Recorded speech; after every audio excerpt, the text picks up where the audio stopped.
All right, joining me once again here on the Matthew Filipowicz Show is my friend Victoria Law. Victoria is the editor of Tenacious, Art and Writings from Women in Prison. She is the co-founder of Books Through Bars, as well as the author of Resistance Behind Bars, The Struggles of Incarcerated Women, all of which you can find at resistancebehindbars.org. Victoria, thank you so much for being on the show again. Thanks for having me, and thanks for continuing to cover these issues.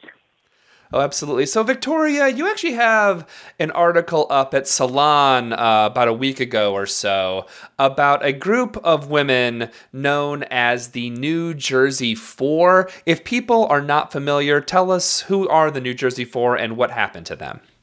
So the women who became known as the New Jersey Four were four young black lesbian women from New Jersey. Originally, it actually was 7 young black women from New Jersey who decided to go to New York City's West Village for the night.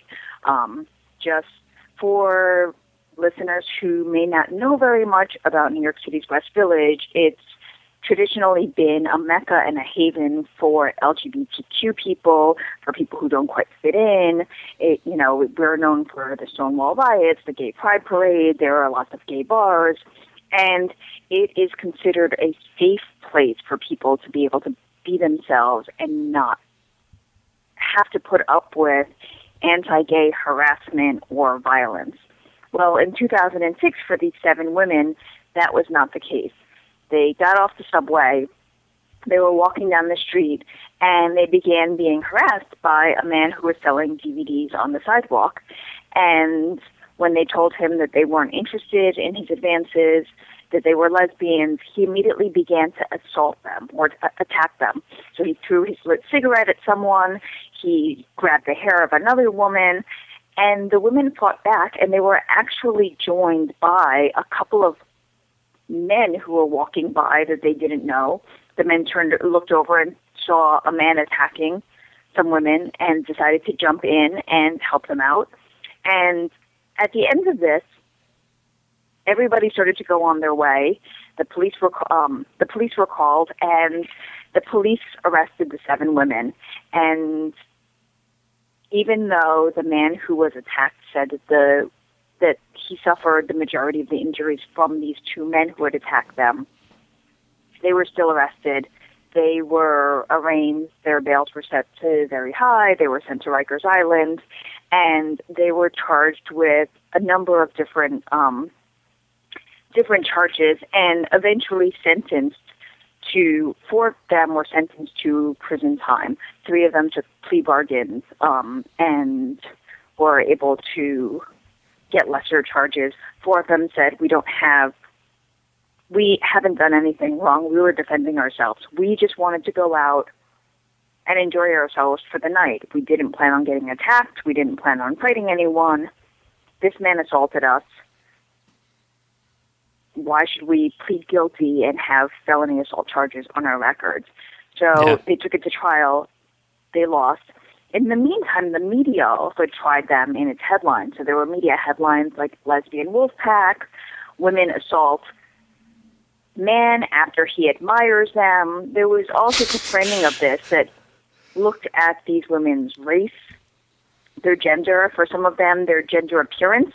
So some of them identified as butch or were masculine appearing, and the media made a lot about that. And a lot of them also portrayed this man who had started the attack as someone who was merely admiring women as they walked by and didn't actually portray it as this man attacked them. If he had just said what he had said, it wouldn't have been great, but he didn't have to then start throwing cigarettes, pulling hair, throwing punches. But that's what he did. And the initial media stories really framed it as scary black women who are lesbians are coming to town and beating people up. Right. Scaring the white people uptown. It's like, oh, you better not go out into the village. There's these roving pack of black lesbians that are just roving around the West Village, just assaulting people who like them and say, yeah, it's ridiculous. And again, and it's not even to diminish, and you're not doing that, to diminish street harassment verbally, because that's threatening too, and that's horrible, and that's a major problem, and you weren't doing that. But the dude assaulted them. This guy attacked them and flicked cigarettes out at them, and actually assaulted them, and these women were just defending themselves, and this guy doesn't go to prison. These women end up going to prison. These LGBTQ people end up in jail, and just kind of the, I guess sort of the idea that kind of the core of your piece is that talk a little about how LGBTQ people are sort of still not allowed to have the right of self-defense that so many other aspects of society enjoy, just sort of as a norm. Yes.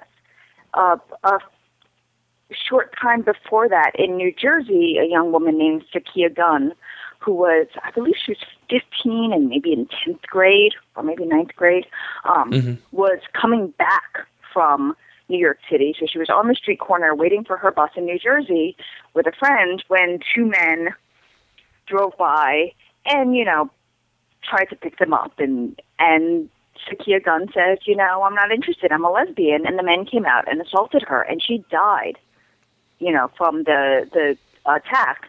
And so when you think about whether or not somebody's harassing you on the street, when somebody reacts violently, if you say, thank you, I'm a lesbian, I'm just not interested, there's that historical pattern of assaults against LGBTQ people, assaults against lesbians, and these assaults leading to death. So some of the women who are now known as the New Jersey Four knew Cenk Uygur and remembered her death, and one of the things that they'd said flashed through their heads is, oh my God, am I next? Is this going to end up like her death? And again, this is not something that's just one or two isolated incidents. There are statistics that show that LGBTQ people face, higher rates of assault, and they're kind of just not safe even in these places like the West Village, where you would think they would be safe. And then we can also see how the legal system is stacked up against them as women who are African American, who were low income, who weren't able to afford, these top lawyers that say George Zimmerman was able to, or be able to provoke marshal these resources that say someone like George Zimmerman or Darren Wilson, the man who shot Michael Brown recently, have been able to garner to be able to afford better defense lawyers. So yes, I don't want to diminish the role that LGBTQ groups of color, such as Fierce, were able to provide during this time, but it wasn't the same as a national outpouring of middle to upper class white people saying yes, I will give you $100, or $500, or even $50 towards your legal support, and now you can have a top of the line lawyer. These were small grassroots groups that are often struggling because they're taking on causes that are unpopular, that were doing that kind of support. So they weren't able to afford all these things that you would then see George Zimmerman being able to do at his trial. Or I'm sure if Darren Wilson ever comes to trial, we'll be able to see his lawyer being able to do when he, if he ever comes to trial. So again, it's the playing on the fact that they're black, they are low income.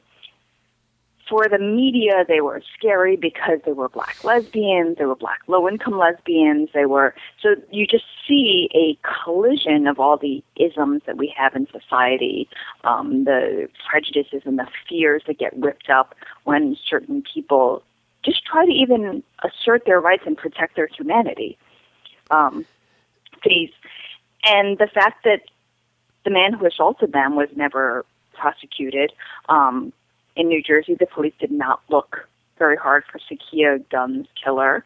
And in New York, last year, there was a young trans woman named Isla Nettles, again, who was assaulted on the street and died. And the police did not actually do very much. They picked up the person who was accused of killing her and then let him go, and then basically lost him.